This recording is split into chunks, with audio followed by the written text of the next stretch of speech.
Marqué par une campagne électorale sous haute tension, le triple scrutin du 20 mai au Burundi semble connaître une brusque accélération de son calendrier électoral.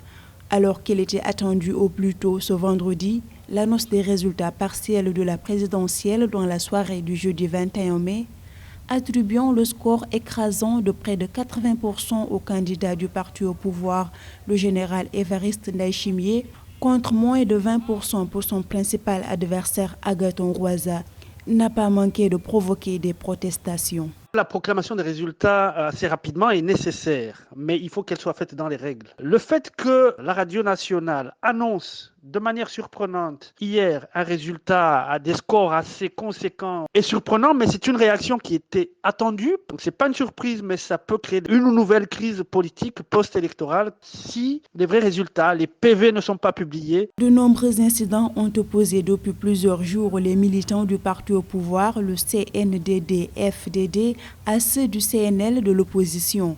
L'opposition estime que cette annonce de résultats en faveur du parti au pouvoir est fantaisiste. Le CNL dénonce une fraude massive dans une élection sans observateur indépendant ainsi que plusieurs irrégularités.